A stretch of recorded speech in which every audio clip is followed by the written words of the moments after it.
Hey ladies, welcome back to my channel. As you can tell by the caption of the video today, we are going to be doing some spooky nails. So I'm going to hop right into the tutorial. Make sure to comment, like, and subscribe, and let's get into it. So of course, we started by pushing back my client's cuticles. As you can tell, she definitely needed a fill-in.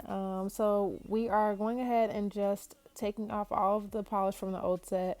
She did another spooky set prior to this one, so just a little something slight, white nails with a few little mummy nails. So these were actually really fun to do, but we're super excited for the ones we're doing today.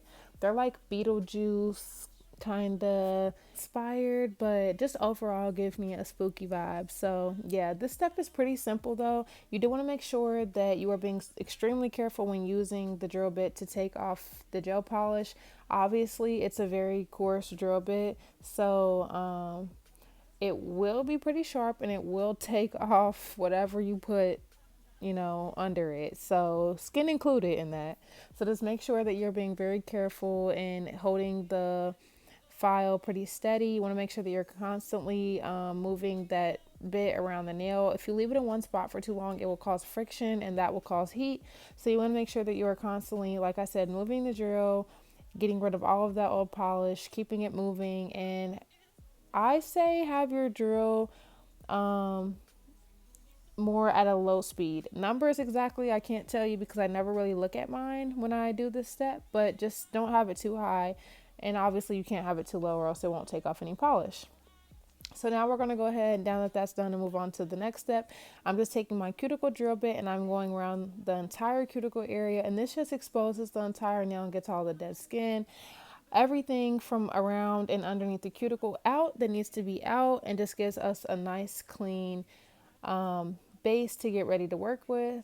And now I'm just going in with my 180 grit sanding band, and this is super important because we are getting rid of all the natural shine with this step. So I'm just going over all the new growth as well as the old nail where it left off at, and I, like I said, am just carefully going across all of that area to get rid of those natural oils.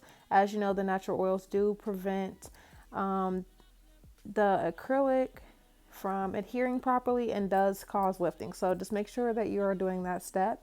The first product that I applied was Mia Secret Dehydrator. It's just another step of getting rid of those natural oils. And this product here is my Young Nails Protein Bond, and this just helps the acrylic bond to the nails properly. I do 2 coats of that. That's totally optional, but I do it. I feel like it has helped my retention better, and I never have lifting. So I do it that way. But like I said, 1 coat is enough, but 2 is optional. Now I'm just going in with my Mia Secret Clear Acrylic. My client got a seashell set, her very first set, with these nails. So that is what you see underneath. But since we're covering it up, clear acrylic will do just fine. And we're doing a new set, her next set. So it honestly doesn't even matter what I filled her nails in with. I could have used a nude. I could have used clear, beige, whatever. But we just decided to go with clear because it was right there. So why not? Fill-ins are just like full sets. Obviously, they are just way quicker and take less product. So you still want to apply it the same way. The only difference is when you're doing a full set, obviously your beads are going to be different because you're building up the entire nail rather than just the cuticle area. So in a fill-in, you're really just replacing that, refilling that cuticle area, and you want to make sure that you are really precise with this step. You just want to be careful not to apply the bead right on the cuticle area because that will cause flooding of the acrylic around the cuticle area, which will cause lifting. So when you do place that bead, you want to kind of let it dry for just a second before placing it, or when you do place it, you want to kind of hold it in place for just a few seconds just to kind of let it set. And then as you feather it down, because you don't want to brush, you don't want to pull, you don't want to tug, you just want to feather it lightly, it will start to push up to where it needs to be. So all in all, your entire cuticle area will be filled in. Don't worry about placing it too close or worrying, if you're placing it too far, because when you place it right underneath the cuticle area and go ahead and feather it down, everything will fall to where it needs to be and push to where it needs to go. Of course, you want to still make sure that you are wiping around the client's cuticle area. You want to make sure that you are keeping everything nice and clean. This step is honestly one of the quickest steps in the entire process. And for those that are wondering, I don't shape before when I do a fill in, unless I'm like replacing a nail or the nail is like super, super jacked up. I normally only shape once during a fill in, and that is after I do the actual fill, because I feel like rather than shape the nails twice, I would rather just shape them once. It saves a lot of time, and it's kind of unnecessary to shape them before the acrylic just to shape them again after the acrylic, if that makes sense. So that is why I didn't do that, if you're wondering. Um, the Mia Secret Clear is really, really great, especially if you are a beginner. It's not too runny and it's not super fast as far as drying. So I think that if you are a beginner or somebody that's still trying to figure out what products you want to work with, I definitely recommend Mia Secret. And it's really affordable. You can find it on Amazon as well. So definitely check that out. As you can see, I'm just taking those one beads and placing them right underneath the cuticle area, feathering them down, and then making sure to flatten everything out and wipe around my client's cuticle area. It's pretty simple. It's the same way as doing a full set. I'm pretty sure most of you guys came here to see how I did the actual Halloween design, since that is the caption of the video. So I'm not going to focus too much on how to do the fill-in part per se. I do have plenty of other videos of that on my page if you would like to see that, but I'm just going to like briefly talk about each step. But the main purpose of this video is for the Halloween design.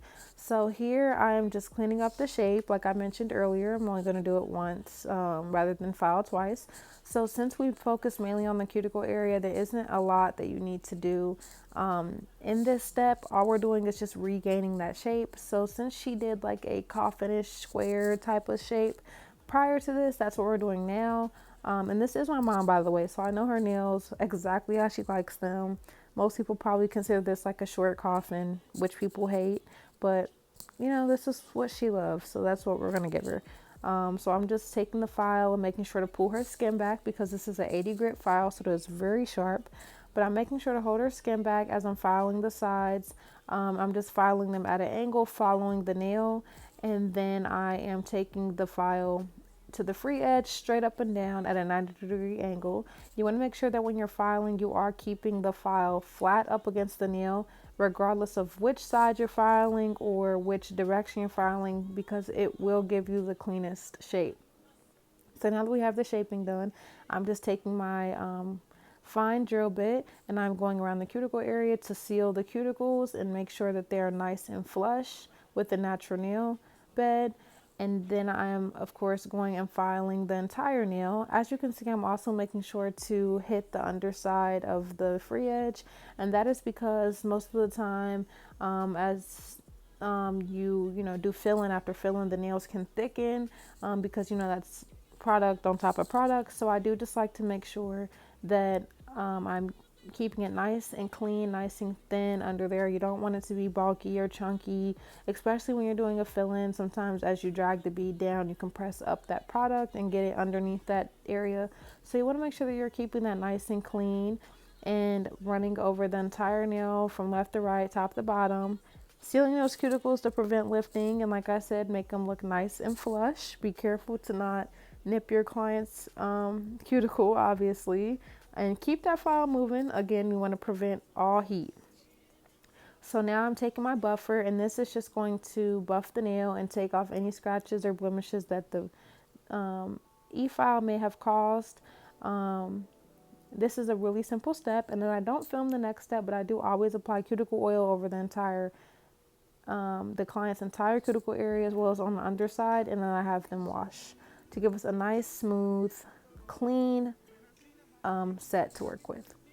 So here we're going to go ahead and start getting into the design. I'm using Purple Heart by D&D, and this is going to be on the pinky and the pointer finger, I believe. So obviously I'll just explain what each finger is going to be as we get there. But here, this is just me applying the polish on the nails. I'm using my cleanup brush to get around the cuticle area, to hit any spots that I may have gotten polish on. You can find these on Amazon, and I strongly recommend them, only because regardless of where you get them from, but I do recommend them because on It's pretty easy to get polish on a client's skin, no matter how precise you are. You know, sometimes you just get that quivery hand, and then using your nail, using an alcohol pad, whatever you might use, is might just be a little, it's kind of played out. You might take some polish off, or now using your nail, you didn't scratch your client. It's just, we don't do that over here. Get the cleanup brush. It's $4. Dip it in some acetone, and boom, you can just precisely, cleanly clean up whatever mistakes you may have made with that gel polish. And by the way, on the ring finger, I used another D&D color. I forget the exact name, but if you'd like to know, comment down below and I can figure that out for you. And then I'm using white by Beetles on the middle finger. Of course, I'm going to apply 2 coats of each color. I don't show me applying the second coat, but I did just want to throw that out there. And you want to make sure, you guys, that you are getting the free edge of the nail. There are a lot of times where people do gel polish and they do not paint the free edge of the nail. So you have, the whole nail one color, and then it's just almost barking at you, the free edge, because it's just nude or pink or clear, whatever color, acrylic you used. So you do want to make sure that you're getting the polish all the way down to the sides, all the way on the free edge, and right up in the cuticle area, and covering that entire nail. And since this is gel, it is a little bit thicker, so you do want to make sure that as you're applying it, you're not leaving too much product on the nail. You just want to simply apply it and brush it to be a nice even layer of polish. And then I do wipe the undersides, not the sides, the undersides of the nail, to get any excess polish off. And I do cure for 60 seconds. So on this nail, we are going to be doing like a spiral design. Now, this nail, I will say, I'm very happy with how it turned out. I'm happy with how the entire set turned out in general. But for this nail specifically, I would recommend using a small brush. I think I started off using a 5mm brush, which this whole set you can actually find on Amazon. But I think I started off using a 5mm brush, and for some reason can't even explain, I decided to switch to, I think this is a 15 or 10mm brush. Definitely go with the smaller brush. It's just easier to work with. I recommend that for all small or like really, I don't even know, really detailed work. The smaller the brush, the thinner the brush, I should say, the better. Because with this design on this nail, like I said, I'm really happy with how it turned out, but I would have liked it to be just a little bit thinner to give more of a, swirl illusion. But it still turned out good. This is actually a very tedious design. It's super easy. Literally, as you can see, I'm just taking my brush and going around and around. And then after I get so high, or not so high, but after I take up so much room to the point I can't do a full swirl, I just, draw the lines as if they were doing, continuing in the swirling motion. But I say that it's tedious because obviously, if you're a nail tech or you've tried to do nails before, you know that when you need something to be precise, it's like that's when your hands always just get the jitters. So I was trying so hard to stay still and to just bring this line all the way around without cutting into the other polish or smearing or smudging anything. But on the bright side, because this is like a swirly, like trippy nail, it didn't have to be perfect. Obviously, it kind of had to be a little bit uniform. You had to at least know what you were looking at, but it didn't have to be perfect. So that did make it a little bit easier, especially considering that it wasn't supposed to be like a straight line. Like the swirl wasn't just supposed to be a straight thing, it was supposed to be a little wiggly, a little trippy. And so don't get too, caught up in this step. As you can see here, like as the line got a little bit thicker, I kind of was like, I don't know, should I add some more or should I not? I wouldn't have had that problem, I feel like, if I would have kept the lines a little bit more thinner, which I didn't really realize that I wanted them to be thinner until after, looking back at it now. But it's okay. We live and we learn. This is just something, this is actually my first time doing a design like this, the whole entire set, honestly. So I love to challenge myself because all it does is teach me. I'll never know what I want to do different or how to fix things or what I want to fix, et cetera, if I don't try. So, yeah, just keep that in mind. Don't be too hard on yourself. On this finger, we are going to be doing drips. Now, the drips are going to be the same green as what's on the ring finger, but to give it more of a neonish effect, we're going to put white underneath. So what I'm going to do is draw the drips with the white, and then once that is cured, to go over top with the green. Now here I'm starting off the drips by just taking a little bit more polish on my brush and pressing it flat kind of to create that blobbish look for the drip. And then I'm lightly with very light polish, just dragging a straight line up. And this just kind of gives me the direction and where I want to start.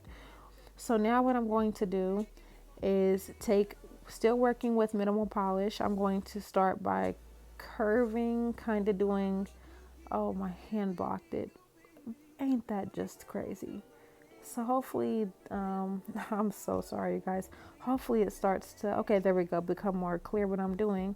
I'm just going to be connecting the drips by doing a little U, like an upside down U kind of motion. And this will just give it like more of a drip effect. It's really super easy. It might take a few times if you're trying it, but it's really easy, you guys. So once I do that, I'm going to take more polish on my brush and just kind of retrace down those lines and fill out the drip. I'm going to kind of give it like a drop motion, drip. I'm going to, follow it in a drip motion. I'm sorry, I don't know why I'm so tongue-tied tonight, but I'm going to just kind of fill out that drip, making it a little bit more fat, a little bit more droplet-like. This doesn't have to be perfect. There is no perfect drip. Obviously, I mean, I'm not gonna lie, you might look at some nail art and be like, damn, that's perfect. But it doesn't have to be perfect. It's a drip, for crying out loud. So just do it how you see fit, and when you like it, then you can just go ahead and start to fill in the top near the cuticle area to just go ahead and really seal the design on that as far as making it look like drips. I didn't really get good at this type of design, at this the drip design, until here recently, and even still now I feel like I would still like to work on it just a little bit more. But I will say that I've come a long way, because woo-wee, them drips that I used to do, guys, were terrible. But like I said, you'll never know how to get better at something or what you even need to get better at if you don't try to do it. So definitely keep that in mind and just have fun with it. Try things, step out of your comfort zone, try different techniques, because you'll never master it until you have to fail to be able to master it. You won't know how to master it if you don't ever fail and be like, maybe I should try to do it this way, or maybe I should do it differently. Just keep going. So I went ahead and finished that, and I did cure it, and I'm going to come back and finish that nail later. Here we are going ahead and working with setting gel, I think it's called. This is my first time working with this, you guys, and I'm really proud of myself for how these nails came out, of course, like I said. But I did not know that this isn't necessarily hard to work with, but I will say it does take some patience. So when you first open the jar, it's solid, like it's mushy, kind of, barely. So as as I was moving it around and manipulating it, playing with it in my hands, it became easier to use, easier to maneuver. But it's almost like the less I was touching it, the more it hardened. Now it is not set officially until you put it under the dryer, under the UV lamp. So just keep that in mind. This was literally my second time doing the snake, you guys. The first time I went ahead and I got it. I just rolled it in between my fingers and my hands to make it like thin, like a worm. And when I applied it, it started to dry way too quick. It was sticking to my fingers. It was sticking to the nail. It became a whole mess because I was just moving too slow. So just kind of take your time with it so you can place it right the first time. But just be mindful of the time. As you can see, I was kind of struggling. It was sticking to my fingers again. I still have not found really a technique to kind of work with that when I do get stuck in that position. But like I said, this was my very first time using this. So I just took it off. I literally wiped it off with my hand, with my fingers, and anything that was left, because there will be, if you do restart, in this stage. I don't know, after you put it on the dryer, I'm assuming you'll have to file it off.